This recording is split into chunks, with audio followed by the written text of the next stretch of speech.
Ladies and gentlemen, I take pride in introducing the greatest show on earth.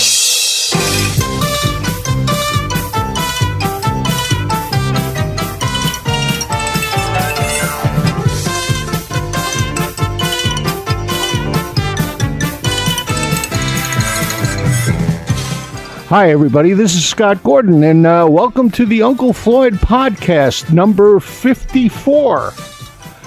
And I got a little special thing for you here right now, and I'm going to give you a hint as to who is my guest today.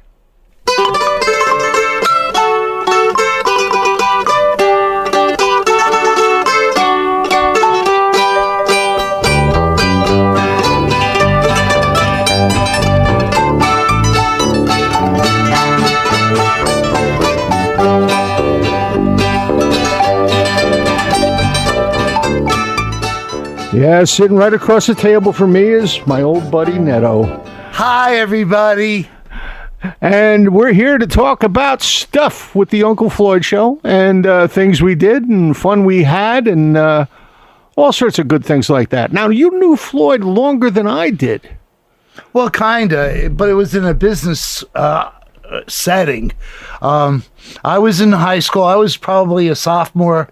At the first year, I guess it was 1968. And Floyd was in high school, too. I think he was a junior.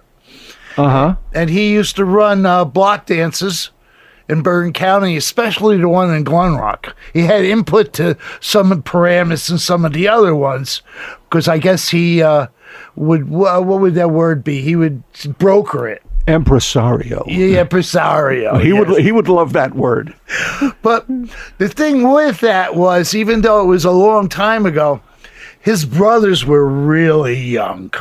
And I used to spend time after we set up and on our breaks with his brothers. And Jimmy was about 12 and Jerry was about 14 and I was 16 or 15, 16. And we used to have conversations about music, and they were already musicians, very good musicians at that young age. They were prodigies. In fact, I saw the movie with you about Glen Rock, how they were a factory for really good musicians and artists in general. Absolutely. That's the name of the movie is called. I forget the name of the movie. The Boys in the Band. Boy, well, something like that. Hold on. I have it over here. Banded Together. Banded Together, yes. Banded Together, the boys from Glen Rock High. Leo Shapiro and Frank. Lee Shapiro. And Frank Pagano. Yeah. And Frank Pagano right now, he's playing with a lot of bands. Renaissance. I'm going to see them later in December. Go say hello to my friend Rave. Rave Tessar, yeah. From Midland Park. Absolutely. They were all, and Rave's father taught music at Ridgewood High School. And he was also in Woody Herman's Herd, yeah. Yeah, the Herman Herd. The Herman Herd, yes. Yeah. We knew a lot of people. Ridgewood had some very interesting people. One of the math teachers there was Lou Albano's brother. Really? Captain Lou Albano's brother, Carl Albano. I didn't know Lou Albano was from New Jersey. He's not, but his brother moved to Ridgewood, here. Got the job, and well, that was always a classy town. You know, it's not a Franklin Lakes or an urban farm or Saddle River. But the class is in the people, you know, and well, take a look at some of the houses in Upper Ridgewood. Yeah, so up on Ridge Road or whatever that road is, you can see the Newberry Mansion. J.J. Newberry lived there. Those Tudors. Yeah, the big old houses are great. Yeah, but you see a lot of big old houses in Bergen County. That's wherever for sure. you go. That's for sure. And anything north of Route 46. I think I have the smallest house in the town I live in. Really? I wouldn't be surprised. But anyway, We're here to talk about the Uncle Floyd Show. That's right. And you came not that long after I showed up. I showed up in October of 1976. Koopa was your sidekick when I showed up. Koopa was number 2. I was number 3 in the rotation. And then you were pretty soon after I showed up. I showed up with a band in 76. And then I think the first bit I was in January of 77. 77, yeah. You remember what the bit was? No. No. But it wasn't a character because I hadn't established any characters at that point. Because I didn't know I was a member of the cast. I was just the audience. And then eventually it just happened. Well, the thing that brought me to the Uncle Floyd Show to begin with, the taping, was that I had been driving down Route 4 by Ken's Magic Store, and Floyd had done a personal appearance there, and he was walking to his car after, and he was being followed by about 20 kids who wanted autographs and stuff. I remember doing that. I remember doing that appearance there. That was like in 76. Yeah. And I came down, and I was the audience for almost 6 months before I even went in front of a camera, except for when I brought up my band. But that's just the way it worked. That's how just about everybody in the cast showed up. You know, was they were a walk-in. Yeah. You know, nobody was hired. Nobody really applied. Auditions. No, there was no audition. Well, the audition was, hey, can you do a bit? Get up here. Yeah. You know? And if Floyd liked you, you came back again. That's just the way it was. Well, Floyd didn't remember me at first. His brothers reminded him that's Netto from the block dances, because he even the first couple times I was at the show, he didn't realize that. But did you use the name Netto at the block dances? Always, yeah. I was Netto since 3rd or 4th grade. I'm surprised he didn't make the connection. I didn't. Yeah, because usually he remembers people very, very well. Oh yeah, he's got an incredible memory. So to do a plug, if you want to see some of Netto's stuff, we do have a thing that we run every Tuesday night at 8 Eastern on Stage It. And if you're interested in it, just go to theunclefloydshow.tv. That's theunclefloydshow.tv. And we charge a couple of bucks to watch the show, but that anything after the cost of paying Stage It goes to Floyd to help him out while he's recovering from his stroke. As well as should. So that's the way that's where you can do that. Now, we've done a lot of musical stuff together on the show. Oh yeah, a lot. You and I were the wrecking crew for Muggsy. Exactly. That's what we were. I was on the drums at time. I was on bass. You were bass most of the time. Well, you were upright bass. I did I did upright bass once or twice. You showed me the notes. I still have that. I still have that bass. As a matter of fact, I got 2 uprights now. Really? But yeah. You got a lot of instruments, Scott. You a collector? I'm a collector. I'm sick. I'm sick. I believe in the equation G equals N plus 1. That's G is the amount of guitars you should own, equals N, the number you have now, plus 1.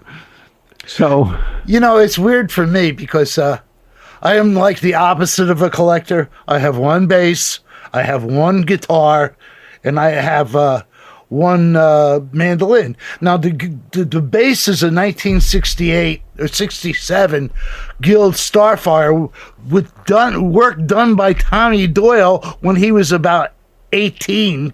Was that when he had a shop in Englewood? It was Englewood. Was it Englewood or he was working before he had his shop? He was working at Gilsonite Music in Okay, Englewood. all right. For that Hungarian guy, and I bought the bass. I traded the bass. I had a '59 Fender Precision that had Gibson EB3 humbuckers on it, and I never liked the sound of it.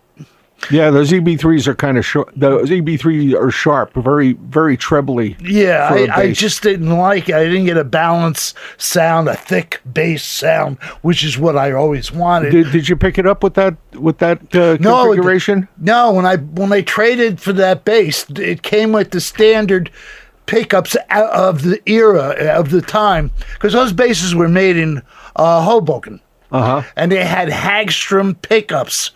Factory Hagstrom pickups came with the Starfires, and I brought it into Gilsonite and talked to Tommy Doyle, who was a kid like me, and I said, I want this to be everything. I want this to have different sounds. I don't want to rely on an amplifier to do that, because you never know what amp you're playing out of. Exactly. So he put a Bertolini Beast with 8 taps, and we have in and out of phasing and all kind of stuff in it. But the stuff I never really used. And right now he is probably one of the best custom pickup makers in the country.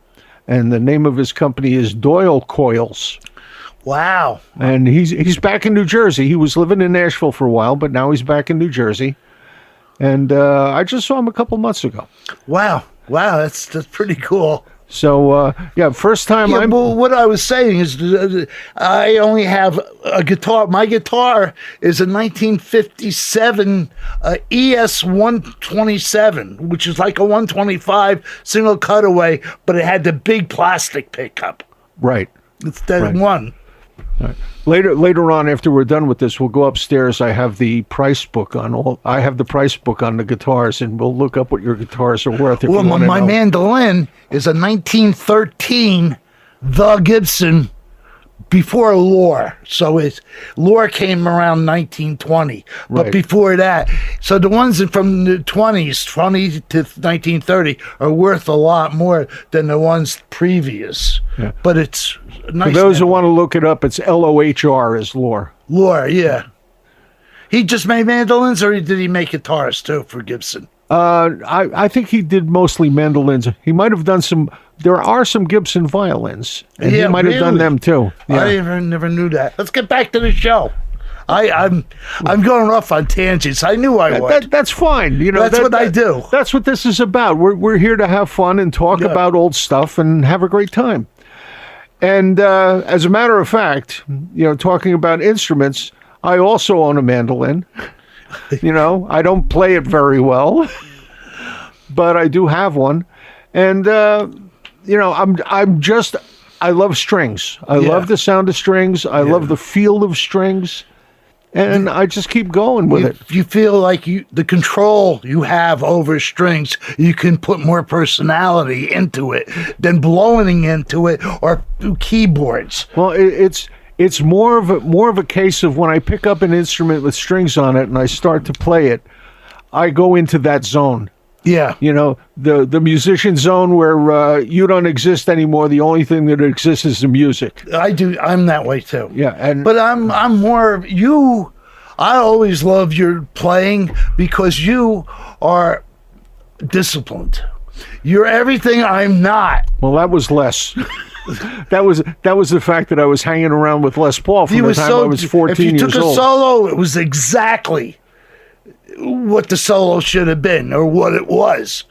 Right. But me, I just couldn't do that. I could never play a song twice the same way. That was a big deal with Les. You had to play the melody. Yeah. If the melody was written, you had to play the melody. Yeah. And the way he made those, I've seen the way that he made the original songs. Mm-hmm. There's a, God, I can't think of the name of the guy in the college that he's with who was able to reproduce exactly the way Les Paul cut using acetates. Wow. And I've seen a demonstration of it.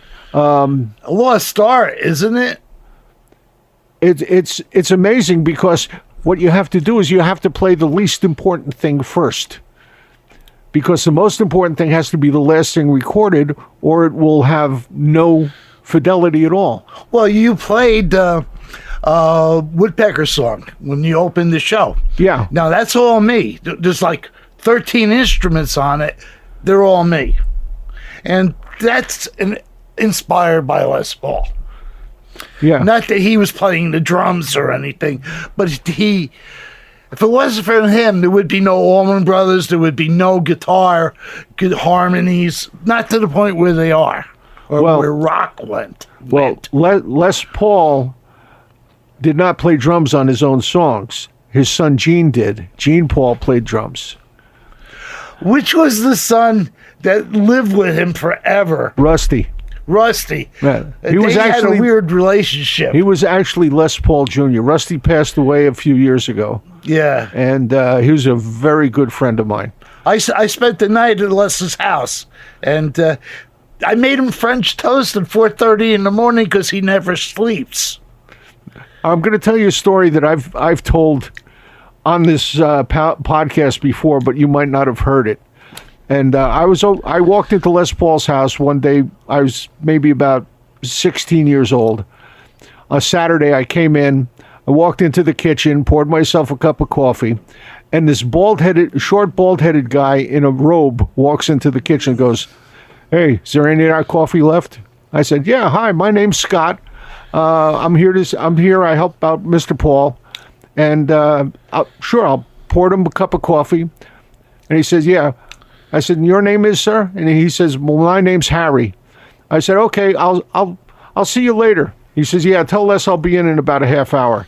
So I go in, I have my coffee, walk into the studio. Les is working on a guitar, and I said, "Hi, Les. I just met your friend Harry." He said, "Oh, you mean Bing?"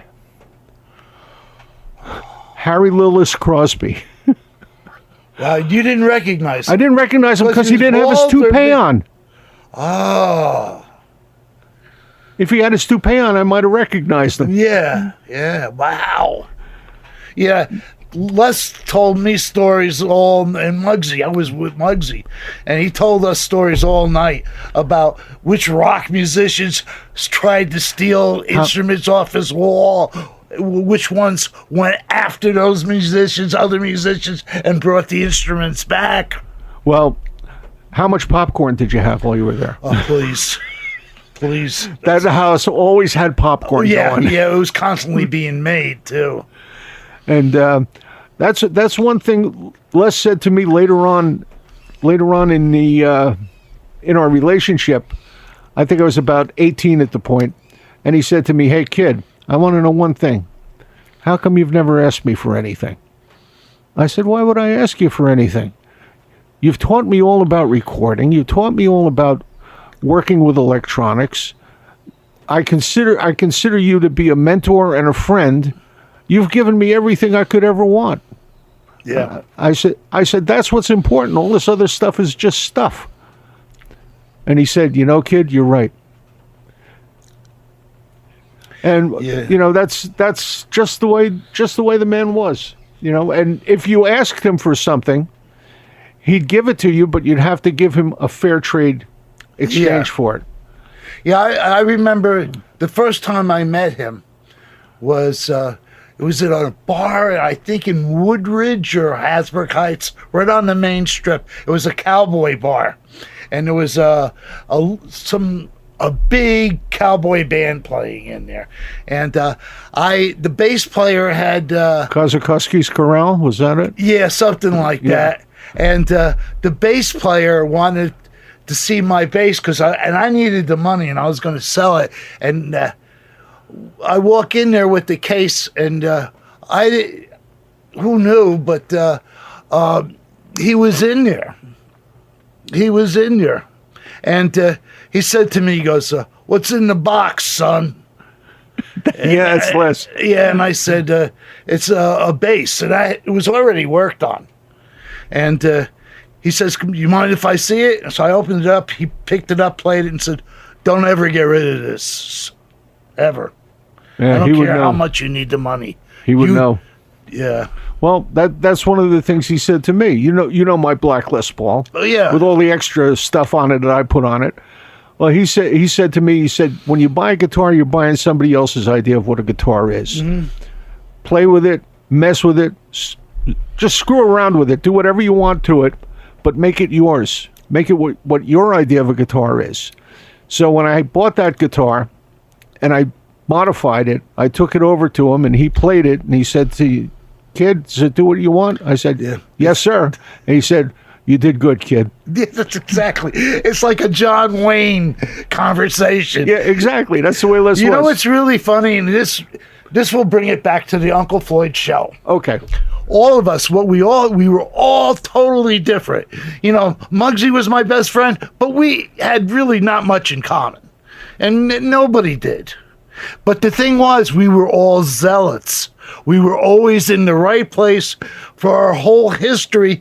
Prior to the Uncle Floyd Show, we were in the right place at the right time and had tons of experiences that most people don't have. And that was something we all shared.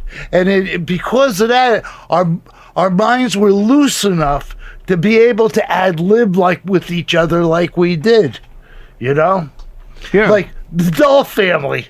Well, you can't beat the Dull Family. You know, my favorite sketch that we did together was not the Dull Family. Was definitely Intellectual Digress. Intellectual Digress. Also foreign film.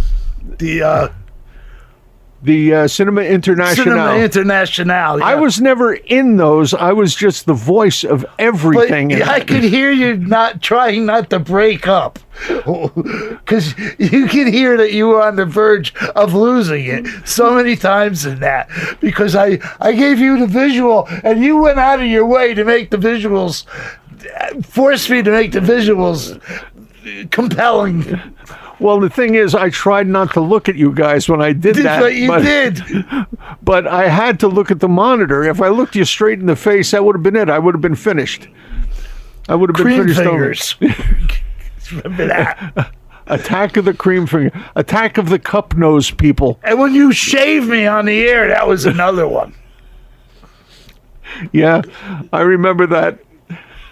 Wow, we had such a great time doing that crazy stuff. Yeah. And the thing is, as different as we were, basically, we're all brothers. Right. You know, that's the relationship we had. The relationship was brothers.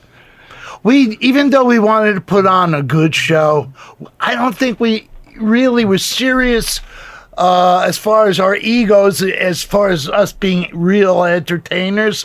I just think we just winged everything because it was fun. Well, one of the things that I did was I loved what I was doing, but I made sure if we had an audience, the audience would react to it. Yeah. In the TV studio, when we had no audience, yeah. we had to amuse ourselves. If we didn't amuse ourselves and make the camera people laugh, yeah, it wouldn't work. Yeah. Yeah, it's true. And that's why I hated when Skip was in a bit with me, because there was nobody, and there was nobody to laugh. And Muggsy, too. Well, you know, these camera people were still there. We had Doreen and Diane and Bobby Sadlon. Right, Robbie Sadlon, Mark Whitman. Mark Whitman's got Emmy Awards coming out the butt, you know. Really? Yeah, for his camera work. Anytime there's a show like an award show or something like that from New York, if you look at the camera people's name, you'll always see Mark Whitman in there. Mm-hmm. He is the go-to guy for handheld cameras. Wow. In the New York area. Still. I mean, he's 70 years old. I think he's a little younger than that. Really? Yeah, I was 27 when I started with the Uncle Floyd Show, and he didn't come in for about 5 or 10 years after that, and he was like 18 or 19 at the time. Really? Yeah. I never realized that. Yeah, so I remember the firemen coming in when we were at 416 Eagle Rock? Yeah, I remember the firemen, they came in and they're like, "Oh, you're doing a TV show?" And then they were like... Well, that's because we were using a smoke bomb, I think. Yeah, something happened. And I remember that. Carl and Son Christmas Tree Removal Company, where we blew up the Christmas tree. Yep. Really good stuff. And were you there? Were you there when they came in to repossess the piano? Yes, that was another one. I ranked that with the fireman thing. And they had the wrong address. Yeah. Yeah, Floyd was like going to sit on the piano. He wasn't going to like him not take it. I own this piano. What do you mean you're repossessing it? I paid good money for it. The stuff that we did. And playing all those nightclubs and stuff too. That was a different animal than taping a show. And it used one side of your brain for one and the other side for the other. Well, I think it was more a case of what we were doing. We were using both sides of our brains constantly. Yeah. Because not only did we have to think about what we were doing, we had to emotionally deal with it, you know? Like the bullfighter sketch. Yeah. There's no way I could have done the bullfighter sketch if I wasn't able to tap both. And I know, you know, look at the stuff. Look at the stuff that we did. I used to jump off stages. Yeah. Into orchestra pits. You know, I used to step on glass with my bare feet. Yeah. And then wash them off in the toilet. Oh, yeah, I remember that. That was upstairs at the 416 Eagle Rock studio. Yeah, it was somewhere. I don't remember. Well, once we went to Newark to West Market Street, there were showers in the dressing rooms. Wow, that place was nice. Yeah. It was so much fun, and we didn't. I know for myself, I never thought of myself as a star or anything like that. It was just some place to go to hang out and have fun. No, I had such a good time doing everything we did. What was your favorite nightclub to work in? It wasn't the Bottom Line because it was just there was like 8 of us in a dressing room. You know, the whole band, plus you and Scott and Floyd in one room, and the rest of the cast. It was me, Floyd, Muggsy, and Artie. Dave Bird were in the one dressing room. And then you, Muggsy, Charlie, and the band were in the other one, which was actually a larger dressing room. Yeah, it was larger. That was like the day we met Bowie. Yeah. That Bowie and Tony Visconti was Tony Visconti. That was something. You remember Floyd? Floyd had no idea who Bowie was. Well, I've heard a lot of things about this. Well, if you remember, and you could bear me out on this. I used to drink a lot in those days. A lot. We all did. Yeah, and the boot. And I would leave. Once we set up before the first show and then after the second, I would leave with an empty guitar case and fill it with a bottle of bourbon, maybe some beer, all kind of stuff. I would fill it and come back in. I'd go on my liquor run. Yeah. And I remember was it this late show, in between the early show and the late show? Right. I was walking out on my way to the Heritage Liquor Store, which was on... It's West 4th? Yeah. Yeah. No, it was in between all those antique clothes stores where you could buy Japanese baseball clothes that would never fit Americans anyway. Right? Yeah, I know what you're talking about. Yeah, and those little girl clothes that were huge for Japanese women would wear because they wanted to look like Pollyanna from like the turn of the century, you know, and they're still into that, you know. But so I'm walking past the bar on my way out the door, because there's only one way in and one way out of the Bottom Line. We had no back door. There's a back door out of the kitchen. Oh, I never knew that. Yeah. So I'm walking, and all of a sudden I hear Netto, oh Netto, and I'm like, who's that? With a British accent. And I turn around and it was Bowie. Yeah. And I'm like, there goes my liquor run. And he's like, you guys are anarchists. I love your show. I watch it with Lennon all the time. He comes over and we watch it. And so he's like... The one time I would have loved to have been a fly on the wall in that place was when he, Lennon, and Iggy Pop were in there watching together. Yeah. You know who told him about the show? Lex McNeil. Well, yeah. I had friends selling Floyd stuff, and they got really drunk.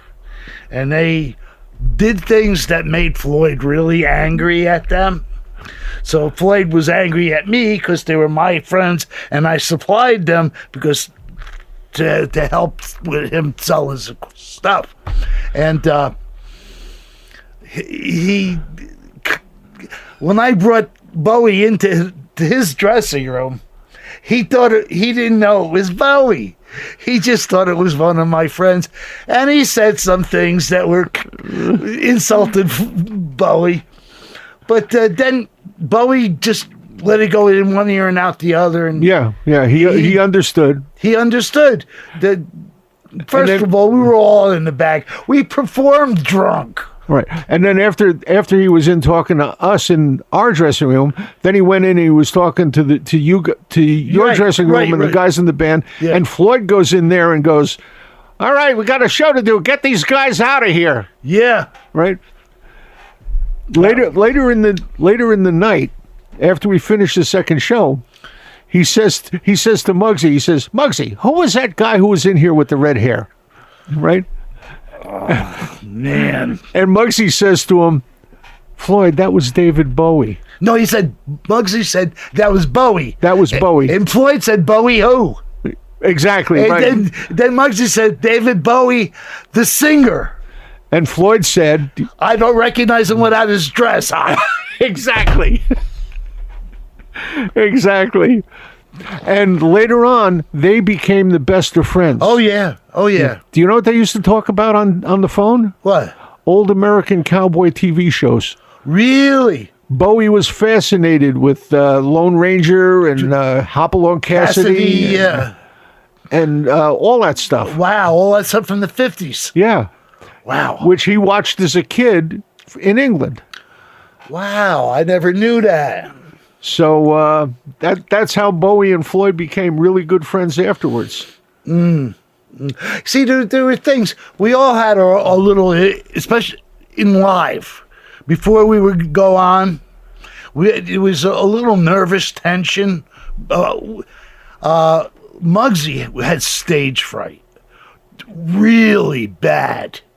2 minutes before he walks on the stage, he's a wreck. I know somebody. We had one person who was worse than Muggsy. Doc Prentice. Oh, really? Doc Prentice. He used to vomit before every show. Wow. But that's when you don't enjoy something. I used to vomit when I was driving a truck for safety clean because I didn't want to be there. I didn't want to pick up hazardous waste in a giant tanker. Doc loved playing. It's just that the butterflies before going on made his stomach upset. See, I've never had that. I never had it either. There's 2 experiences I've never had. One is stage fright, because it doesn't matter if I don't have anything to think of, to plan to say or do. I would just do it, and because I wasn't afraid of failure. I wasn't afraid of falling on my face. For not planning it. We were doing comedy. If you fall on your face, it's fine. Yeah, but a lot of people in our cast wanted to be good, and I really didn't care about being good. I just wanted to be, give them a show. Exactly. Well, I think we had a few people who were cast members. We won't mention any names. No, I won't. On this one, who left the show because they didn't feel that it was artistic enough or good enough for them to be in. Really? I never knew that. Yeah. That I didn't see. I saw little things with, interaction between people that kind of sparked things. Well, like any family, there's going to be arguments. Tell me. I have 3 sons living with me. I know all about that. My mother and her sister didn't talk for about 8 years. Yeah. Didn't talk at all. And, eventually that healed. Sometimes they don't heal. See, I'm an only child, so I don't understand any of that. And that's another thing we all had. Not all of us. You have a sister. I have a sister, yeah. Younger sister. And Floyd had 3 brothers. But 2 Charlie brothers. 2 brothers, yeah. Charlie was an only child. Muggsy was an only child. I was an only child. And Skip was an only child. Skip was an only child. That has a lot to do with what we turn out as adults, because we have to entertain ourselves on rainy days. Exactly. And we got a lot of attention from our parents that if we had siblings, we would not have had. And that attention pays off in the long run. And sometimes the trouble you get into with a sibling also helps in the long run, which is me and my sister. She was the good one. I was the one who was the pain in the neck. She was older? No, she was younger. Young, really? Yeah. Yeah, I was terrible. She was the one who was the, daddy's girl. That kind of thing. Well, I had it a little worse because my mother had, I think, 2 or 3 miscarriages before I was born. And they were told to give it up, forget about it. And they forgot about it. And then my mother got pregnant with me like 8 years later. So the whole family, my grandparents, my cousins, my uncles, I was the little prince. I was the favorite. Yeah. And I played off that. I learned to play off that. Maybe they thought you were the miracle baby. I don't know. When I was born, I had aplastic anemia. I was born a blue baby back in 1952 when they didn't usually survive. Well, I was born in 1949. And I was in an incubator for a month. Yeah, so was I. I was, that was when incubators were first invented. And I was 13 inches and weighed 6 pounds. Wow. I was tiny. Yeah. But tiniest baby ever born in Dumont Hospital. And Dumont Hospital doesn't even exist anymore. It don't. It's gone. I was born in Brooklyn Doctors Hospital. I don't think that exists anymore either. No, Dumont was a osteopathic hospital. It wasn't an MD hospital. Oh, really? Yeah. Where was it? It was on Madison. Okay, so just east on the way downtown, just east of Washington. Yeah. Not west of Washington, east of Washington. Up by the lemon tree. Yeah, in all those baseball fields, Little League baseball fields up that way. It's now an apartment building. Yeah, the same building's there, but it's an apartment building. Let's talk about the show. I'm steering you wrong. No, we're talking about us, and people are interested in life. Yeah. And the guys it goes back to us being Zeligs again, having had experienced so much prior to adulthood and early adulthood. How many times did you move as a kid? Never. I moved 3 times. No, we left Brooklyn when I was like 2, so I've lived in the same house for 72 years. Wow. And I still live in that house. I'll being the only child, who else is going to live there? I guess that's true. Well, I'm in my parents' house, so yeah. What can I say? Well, we've been going for 40 minutes. You're kidding me. We didn't even talk. Yeah, we've been talking a lot. We've been yakking. Who was your favorite character to play on the show? I don't know. They all have, when you ad lib a lot, it really all becomes one. Yeah.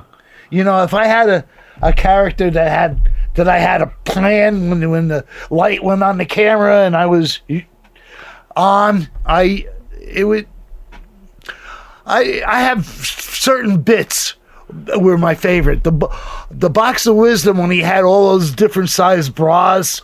Yeah. The training bra and the big, and Floyd never knew where I was going with anything because he didn't want to talk. He liked being surprised. And he's like, why are all these bras? And I said, it's Brooke Shields' birthday, and I had just seen Blue Lagoon, and all she had all these different. She needed all these different size bras because they were all stunt people. Because she was a minor, she couldn't be naked. That's right. So they had all these stunt people with long brown hair. And See, that was like stuff that I wasn't sure that anybody would get it but me. Well, but I did it anyway. Half the time Floyd didn't get it, but yeah, I know. But there was a lot of bits like that, and they would all be my favorite. The one where I'm Jerry Garcia, and it was like a 20-minute bit with me playing the same riff over and over again, because that gets painful. That gets painful, but it was funny because after a while, because you didn't get it right away, it was like he's playing his signature riff in every style of music. Well, I always liked the Hula-Bula Man and the Circus Man. Oh, the Hula-Bula Man. I remember Floyd stops me in the middle of a sentence and goes, "Just one thing I'm dying to know. Hula-Bula Man, where are you from?" And I said, "New Guinea. Where are you from?" And he goes, two Old Guineas. That was one of those ad-libs that I knew he was going to say that. I set him up. Well, a good setup gets a great punchline. That's the way it works. And that's one of the things that people don't realize about us. We didn't care who got the laugh as long as the laugh got there. Yeah, that's it. I mean, it's fun to be a straight man. It is fun. Because you're the one who's really steering the bit. You're the one in control of the bit, and you're steering it, And poor Floyd, having to be the straight man with you and me during intellectual digress. We ended up rolling around on the floor more times. Always screaming at each other. Yeah, I know. All right, on that note, I think we're going to wrap this up. Okay. And we'll do it again sometime. Yeah. God knows there's a lot to talk about. And it's a lot of fun to talk about it. So I just got a couple of plugs to do, and we'll be finished. And you can hop in if you want to. But just remember, every Tuesday night at 8, we have a date on Stage It. Just go to theunclefloydshow.tv. That's theunclefloydshow.tv. And how much money is it? It's $5. Oh, you got to be kidding! That's all? That's it. It's $5, and the money after the cost of doing it goes to help Floyd. Goes to Floyd. And this podcast, you know about this podcast. By the way, this was the Uncle Floyd Show is the name of it, and I host it live. And I answer whatever questions come up on the chat line, and we play some clips of the old show and have a lot of laughs. One thing, I don't know if this was ever brought up, seems like more than are really the fans that kind of inched their way into our little circle. So many of them have passed away over the last couple of years. Like Derek Tague. Derek, he's one of them, but there was a bunch. Joe Zalbaliski. Remember him? Yeah. The Brown sisters. I mean, these are names that we should mention because they were as much part of the show, even though sometimes we saw them as a nuisance. They were so much part of the show, The first one I remember who passed away was Bob Kowaleski. And then Baby Bonzo. And Baby Bonzo. And we thank them for their dedication. Dedication, yeah. They were at all the live shows at the Bottom Line, all of them. Yeah. We thank them all, and we thank all you guys too. If you want to get a question into this, the best way to this podcast, the best way to do that is to email me. This comes right to me. It's ufpodcast@sge-inc.com. That's ufpodcast@sge-inc.com. That comes to me, and if you got a question for Floyd, when we get back to Floyd, by the way, news about Floyd. Floyd was having some treatments, and I couldn't go and do a podcast with him this week. So Netto was really nice to come over here and do it. He's here in the studio with me at my place instead of going out someplace else. And Scott's going to cook for me too now. No, I'm not going to cook. We're going to go out someplace. Oh, all right. I haven't figured out where yet, but there's one thing I love to cook. I cook because I got there's 3 sons, and they all have a different diet. and my wife has a different diet, and I'm cooking all day long. And I love to cook, and it's sad because I also paint. I'm a disciple of Edward Hopper. I love his modern realism, and I also like the older Hudson River painters, Church and Crosby and Cole and all those guys. Yeah, I understand the dedication it takes to do something like that too. Yeah. Actually, I use acrylics. I'm doing painting in an hour. I mean, a very detailed, because I like working small, miniature details into my paintings. And I paint wood, I paint seashells, I paint canvas. But, my paint's all dried up. Because acrylics do that. They have a tendency to do that. That's true. And the other thing is music. I don't do much of that at all, and it's because I become consumed by being a good cook. Cooking gives you life. Music gives you satisfaction. That's the way I look at it. I get satisfaction from both, and art. Too. I get satisfaction from eating. The heck with cooking. Yeah. All right. Okay. As Floyd always says, thank you guys so much for listening to this. It's you, the audience. You're the most important thing to any show. That's right. Without you, there's nothing. There's absolutely nothing. And there's no reason to be anything. All right. So tell your friends, have them listen to this, and we'll be back next week with something else. I have no idea exactly what I'm going to do. I'm going to try and get together with Floyd. And again, I have to do it in between his treatments and his physical therapy that he's going through for after his stroke. But he loves doing that. He loves doing the podcast, and I'm sure I hope next week we'll be able to do one with Floyd. But this is Scott Gordon. I'm here with Netto, and have a great time. We'll see you next time around. Bye-bye. This program was produced in the studios of Scott Gordon Enterprises, Incorporated in Paramus, New Jersey.